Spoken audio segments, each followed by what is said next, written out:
بسم اللہ الرحمن الرحیم۔ اللہ تبارک و تعالی نے نبی کریم صلی اللہ علیہ وآلہ وسلم سے فرمایا، جو شخص محرم الحرام میں یہ کلمہ پڑھے گا اس کے 1000 سال کے گناہ معاف ہوں گے اور اسے 1000 سال کی عبادت کا ثواب دوں گا۔ محترم ناظرین، ماہ محرم الحرام کا یہ عمل، یہ کلمہ تورات کے اندر بھی تھا۔ اللہ رب العزت نے حضرت موسیٰ علیہ السلام سے فرمایا، جو شخص یہ کلمہ محرم الحرام میں کہے گا 1000 سال کے گناہ معاف ہوں گے اور اسے 1000 سال کی عبادت کا ثواب دوں گا۔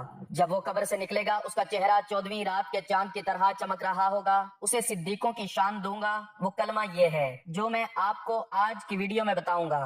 محترم ناظرین، ماہ محرم الحرام کا مہینہ شروع ہو چکا ہے اور یہ بہت بابرکت مہینہ ہے کہ نبی پاک صلی اللہ علیہ وآلہ وسلم کے نواسوں کا مہینہ ہے۔ محرم الحرام کے مہینے کو ہم نے غفلت میں نہیں گزارنا، جیسے ہم ذی الحج کے بابرکت مہینے کو غفلت میں گزار چکے ہیں۔ اس مہینے میں ہم نے وہ سارے نیک اعمال کرنے ہیں جن کی وجہ سے اللہ راضی ہوتا ہے، اور اس مہینے میں ہم نے اللہ کو راضی کرنا ہے، اور جب اللہ راضی ہو جائے گا اس کا محبوب راضی ہو جائے گا، اور پھر دنیا آپ کے قدموں میں ہوگی۔ دنیا کی ہر چیز آپ کے قدموں میں ہوگی، لیکن آپ نے اللہ پر یقین کے ساتھ، اللہ پر بھروسے کے ساتھ، سچے دل کے ساتھ نیک اعمال کرنے ہیں، اللہ سے گناہوں کی توبہ کرنی ہے۔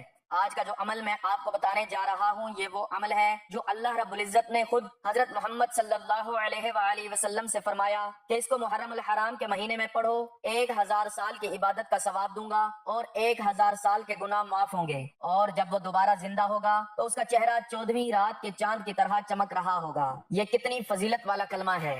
محترم ناظرین، یہ چھوٹا سا عمل آج ہم کر سکتے ہیں، کل ہمیں اس کا موقع نہیں ملے گا، اس لیے ویڈیو کو کاٹ کاٹ کر مت دیکھا کریں، ویڈیو کو مکمل دیکھا کریں اور اس کو اپنے دوستوں اور رشتہ داروں کے ساتھ ضرور شیئر کیا کریں، تاکہ ہماری اور آپ کی وجہ سے جو بھی اس پر عمل کریں گے ان کو بھی اس کا اجر ملے گا اور اس میں ہمارا بھی حصہ ہوگا، اور یہ ہمارے لیے صدقہ جاریہ بن جائے گا۔ اس لیے آپ اس کو ضرور شیئر کیا کریں اور ویڈیو کو پورا دیکھا کریں تاکہ آپ عمل کو سمجھ سکیں اور اس کو صحیح طریقے سے ادا کر سکیں۔ اگر آپ ایسے ویڈیو کاٹ کاٹ کر دیکھیں گے تو آپ عمل صحیح طریقے سے نہیں کر سکیں گے، تو پھر آپ کو اس کا کوئی فائدہ نہیں ہوگا۔ ناظرین، اللہ رب العزت بہت رحیم اور کریم ذات ہے۔ اللہ تعالیٰ انسان کو اپنی طرف بلانے کے بہانے ڈھونڈتا ہے کہ کسی طرح میرا بندہ میری طرف آ جائے، شیطان سے ہٹ کر میرے راستے پر آ جائے۔ اللہ رب العزت بے نیاز ذات ہے، وہ کسی کا محتاج نہیں ہے، نہ اس کو کسی کی ضرورت ہے، لیکن اس کی رحمت ہے جو چاہتی ہے کہ انسان جہنم سے بچ کر جنت میں چلے جائیں۔ زمین و آسمان کا مالک اللہ ہے، مشرق اور مغرب کا مالک اللہ ہے، سب کا مالک اللہ تبارک و تعالی ہے۔ بحر و بر، عرش و فرش، ذرہ اور پہاڑ، تنکا اور جنگلات، ہوائی اور فضائی اور خاکی اور نوری، ساری کی ساری مخلوق اللہ کی نماز اور تسبیح بیان کرتی ہے۔ اللہ تعالیٰ اپنے بندوں سے کسی حال میں، کسی پل میں، کسی لمحے میں بھی غافل نہیں ہے۔ صرف بندے ہی نہیں بلکہ کائنات کا ذرہ ذرہ، چپا چپا اس کے سامنے ہے، اور وہ اس کی حرکات و سکنات سے باخبر بھی ہے۔ رائی کے دانے کا 1000واں حصہ ہو تو ایک رائی ایسی ہی چھوٹی ہوتی ہے، پھر اس کا بھی کوئی حصہ اتنی چھوٹی بھی کوئی چیز ہے، پہاڑوں کے غاروں میں چھپا ہوا ہو یا لمبی اور لامحدود فضا میں کہیں گم ہو یا زمین کی ظلمتوں میں کہیں پڑا ہو، اللہ اس کو کھینچ کے باہر لانے کی طاقت رکھتا ہے، اور اس کی نظر کائنات پر پوری طرح حاوی ہے۔ حدیث مبارکہ میں ہے، اللہ کی نظر ساری کائنات کو دیکھ رہی ہے۔ مثال کے طور پر ایک کالا پتھر ہے، پہاڑ بھی کالا ہے، پھر رات بھی کالی ہے، پھر اوپر جنگل میں اندھیرا چھا چکا ہے، پتے پڑے ہوئے ہیں، گھاس ہے، ہریالی ہے، کالا پہاڑ، کالا پتھر، کالی رات، پھر اوپر گھاس وغیرہ ہے، نیچے ایک چیونٹی جا رہی ہے۔ اللہ رب العزت عرش پر ہے، چیونٹی فرش پر ہے، درمیان میں اتنے پردے ہیں، چیونٹی کے چلنے سے کالے پتھر پر ایک لکیر پڑ رہی ہے۔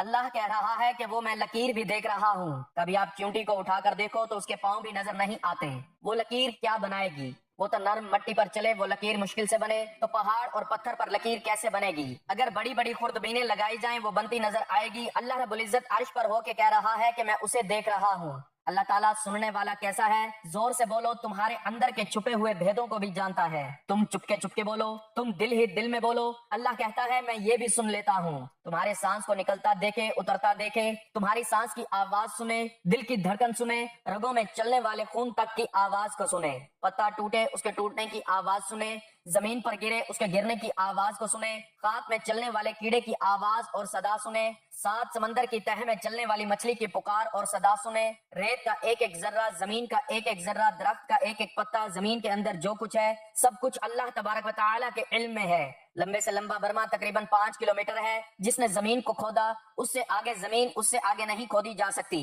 اور یہ 50 کلومیٹر تک زمین مٹی اور آگے آگ ہے، اور یہ صرف 5 کلومیٹر تک ہے۔ آگے صرف اندازے ہیں ان کے، ایسے ہی سمندر میں ان کے اندازے ہیں، تہ تک تو جا نہیں سکتے، تو نیچے پانی ہے، پانی ہی انہیں ڈبو کے پچکا کے رکھ دے، ان کے نیچے آپ دوزیں بھی نہیں جا سکتی، پانی ان کو ایسے دبا کے رکھ دے اور اوپر نکلنے ہی نہ دے۔ محترم ناظرین، اللہ کی تعریف کون کر سکتا ہے؟ اللہ تبارک و تعالی خود اپنی صفات بیان کرتا ہے۔ اللہ کہتا ہے کہ سمندر کو بنا دو، 7 سمندر بھی سیاہی بن جائیں، ساری دنیا کے درخت لے کر قلم بنا دیے جائیں، ایک سندل کے درخت سے کتنے قلم بن جائیں گے؟ سمندر سیاہی بن جائیں، درخت قلم بن جائیں، انسان اور جنات لکھنے بیٹھ جائیں، فرشتے بھی اسے لکھنا شروع کریں، تو اللہ رب العزت فرماتے ہیں سمندر خشک ہو جائیں گے، قلم ٹوٹ جائیں گے، میری تعریف ختم نہیں ہوگی۔ اتنے قلم اور سیاہی اور لے آئیں تو وہ بھی ختم ہو جائیں گے، اور اللہ وہ ذات ہے جسے سارا جہان پکارے اور سب سے یہ نہیں کہے گا کہ باری باری بولو، یہ نہیں کہے گا کہ صرف عربی بولو، یہ میری زبان عربی ہے۔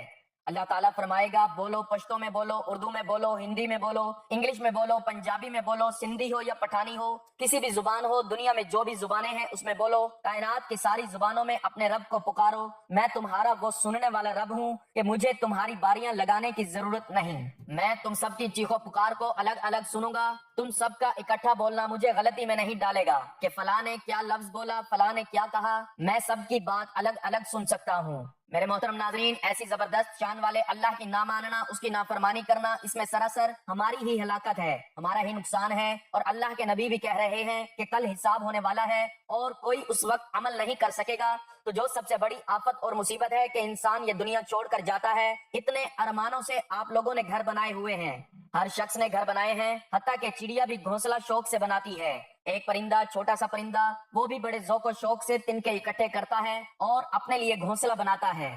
یہ ہر جاندار کی فطرت ہے، وہ رہنے کے لیے کوئی نہ کوئی ٹھکانہ بناتا ہے، اتنے ارمانوں سے انسان گھر بناتا ہے اور پھر خاموشی سے چھوڑ کر لوگوں کے کندھوں پر سوار ہو کر اندھیری کوٹڑی میں جا کر سو جاتا ہے۔ حبیب ابن عمیر رحمت اللہ علیہ تابعی ہیں، صحابہ کرام رضوان اللہ علیہم اجمعین کے شاگرد بڑے خوبصورت ہیں، قید ہو گئے، کل 10 آدمی تھے، 9 کو انہوں نے قتل کر دیا اور ان کو پکڑ لیا۔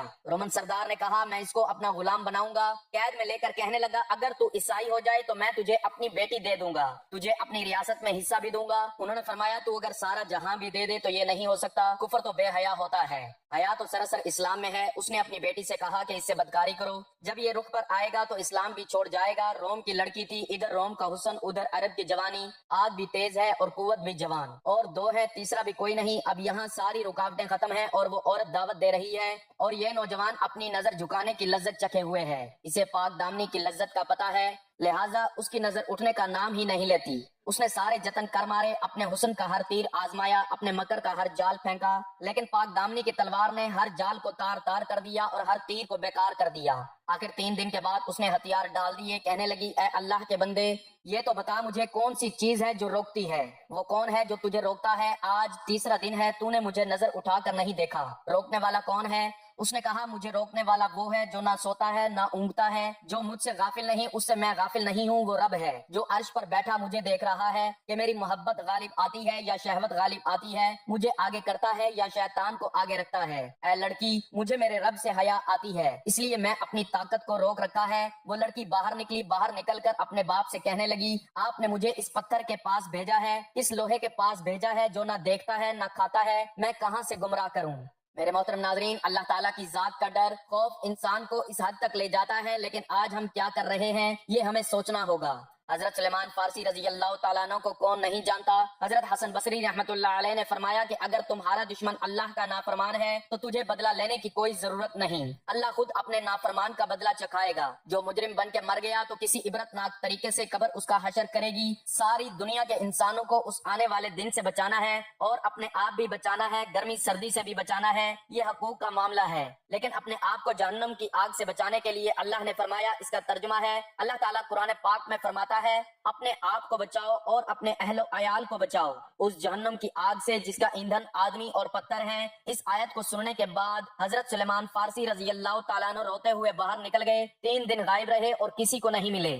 نبی کریم صلی اللہ علیہ وآلہ وسلم نے فرمایا ان کو تلاش کرو. جب تلاشی ہوئی تو پہاڑوں میں بیٹھے ہوئے تھے, سر پر مٹی ڈالی ہوئی تھی اور رو رہے تھے کہ ہائے اس آگ کی کیا حالت ہوگی جس کا ایندھن انسان اور پتھر ہے. ان کو پکڑ کر نبی کریم صلی اللہ علیہ وآلہ وسلم کی خدمت میں لایا گیا تو فرمایا کہ اس آیت نے مجھے بے قرار کر دیا. آپ صلی اللہ علیہ وآلہ وسلم نے فرمایا آپ ان میں سے نہیں ہیں. حضرت سلیمان فارسی رضی اللہ تعالیٰ عنہ, تم تو وہ ہو جس کو جنت خود چاہتی ہے. جس کو جنت چاہے وہ جنگلوں پہاڑوں میں نکل جائیں, اور جس کو کچھ پتا ہی نہیں جنت اور جہنم کا وہ مزے کی نیند سو جائیں. ایک صحابی تہجد کی نماز میں رو رہے تھے کہ اے اللہ جہنم کی آگ سے بچا, اے اللہ جہنم کی آگ سے بچا. نبی کریم صلی اللہ علیہ وآلہ وسلم نے آ کر دیکھا اور فرمایا ارے بھائی تو نے کیا کر دیا, تیرے رونے کی وجہ سے آسمان میں صف ماتم بچھی ہوئی ہے, تیرے رونے نے فرشتوں کو بھی رلا دیا. ایسا درد اور غم ان کے اندر اتر گیا تھا, اور آج ہم کو 5 وقت نماز پڑھنے کی ہمت بھی نہیں ہوتی کیونکہ ہمارے دلوں کے اندر اللہ کا ڈر اور خوف نہیں ہے. جو لوگ اللہ سے ڈرتے ہیں وہ دنیا سے بھاگتے ہیں اور دنیا ان کے پیچھے بھاگتی ہے.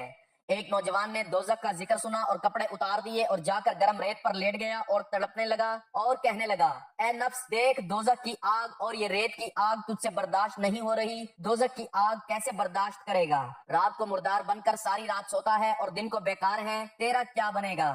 حضور نبی صلی اللہ علیہ وآلہ وسلم یہ سارا منظر دیکھ رہے تھے. فرمایا ادھر آ تجھے خوشخبری سناؤں, تیرے لیے آسمان کے سارے دروازے کھول دیے گئے اور اللہ خوش ہو رہا ہے اور فرشتوں سے کہتا ہے کہ دیکھو میرا بندہ ایسا ہوتا ہے. ان کے دلوں میں اللہ کا اتنا ڈر اور اتنا خوف تھا کہ اللہ تعالیٰ خوش ہو کر فرشتوں سے فرما رہے ہیں کہ دیکھو میرا بندہ ایسا ہوتا ہے. اور آج ہم اللہ تعالیٰ کی کتنی نافرمانیاں کرتے ہیں. اللہ تعالیٰ ہمیں اچھے نیک اعمال کرنے کی توفیق عطا فرمائے, آمین. محترم ناظرین, اب ہم چلتے ہیں آج کے اس کلمے کی طرف کہ جس کے پڑھنے سے اللہ تعالیٰ 1000 سال کی عبادت کا ثواب عطا فرمائیں گے, 1000 سال کے گناہ معاف فرمائیں گے, اور وہ بندہ جب قبر سے نکلے گا تو اس کا چہرہ 14ویں رات کے چاند کی طرح چمک رہا ہوگا, اسے صدیقوں میں شامل کیا جائے گا. وہ کلمہ یہ ہے لا الہ الا اللہ لا نعبد مخلصین لہ الدین ولو کرہ الکافرون. اس کو آپ نے کس طرح پڑھنا ہے؟ آپ نے سب سے پہلے 3 بار درود ابراہیمی پڑھنا ہے. ایک بار ثواب کی نیت سے درود پاک میرے ساتھ پڑھ لیجئے. اللہم صلی علی محمد وعلی آل محمد کما صلیت علی ابراہیم وعلی آل ابراہیم انک حمید مجید. اللہم بارک علی محمد وعلی آل محمد کما بارکت علی ابراہیم وعلی آل ابراہیم انک حمید مجید. محترم ناظرین, 3 بار درود ابراہیمی کے بعد آپ نے پھر یہ کلمہ 100 مرتبہ روزانہ پڑھنا ہے. لا الہ الا اللہ لا نعبد مخلصین لہ الدین ولو کرہ الکافرون. یہ کلمہ پڑھنے کے بعد درود ابراہیمی پڑھنے کے بعد اعوذ باللہ من الشیطان الرجیم بسم اللہ الرحمن الرحیم پڑھ کر وظیفے کا آغاز کرنا ہے, کیونکہ تعوذ اور تسمیہ پڑھنے سے شیطانی اثرات, جادو جنات, نظر بد کے اثرات ختم ہو جاتے ہیں. اور بسم اللہ کا نام لے کر جو بھی کام شروع کیا جائے اس میں خیر ہوتی ہے, برکت اور سلامتی ہوتی ہے. تعوذ اور تسمیہ پڑھنے کے بعد آپ نے اس کلمے کو 100 بار پڑھنا ہے. یہ کلمہ پڑھنے کے بعد آپ نے پھر 3 مرتبہ درود ابراہیمی پڑھنا ہے. بس اس کو آپ نے روزانہ 100 مرتبہ پڑھنا ہے, اور اس کے اجر کے بارے میں آپ سن چکے ہیں کہ اللہ تعالیٰ اس کے پڑھنے سے آپ کے 1000 سال کے گناہ معاف فرمائیں گے, آپ کو 1000 سال کی عبادت کا ثواب ملے گا. اللہ تعالیٰ خود فرما رہے ہیں حضرت محمد صلی اللہ علیہ وآلہ وسلم سے, اور جب قبر سے نکلیں گے تو آپ کا چہرہ 14ویں رات کے چاند کی طرح چمک رہا ہوگا اور آپ کو صدیقوں کی شان ملے گی. سبحان اللہ, اتنی بڑی شان اللہ نے اس کلمے کو دی ہے. اس لیے میرے محترم ناظرین, آپ خود بھی اس کو پڑھیں, اپنے گھر والوں, اپنے رشتہ داروں کو بھی اس کے بارے میں آگاہ کریں, ویڈیو کو ان کے ساتھ شیئر کریں تاکہ جتنے لوگ اس کو پڑھیں ہم سب کے لیے یہ صدقہ جاریہ بن جائے اور اس کا اجر ہمیں بھی ملتا رہے. اللہ تعالیٰ ہمیں دین کی بات سننے سمجھنے اور اس پر عمل کرنے کی توفیق عطا فرمائے. اللہ تعالیٰ تمام بہن بھائیوں کی جائز حاجات کو پورا فرمائے. اللہ تعالیٰ میرا سنانا اور آپ کا سننا اپنی بارگاہ میں قبول و منظور فرمائے. آخر میں آپ سے گزارش ہے کہ اللہ رب العزت کے بابرکت اور پیارے ناموں میں سے ایک نام کمنٹس میں ضرور شیئر کریں. اللہ تعالیٰ ہم سب کا حامی و ناصر ہو, آمین. جزاک اللہ.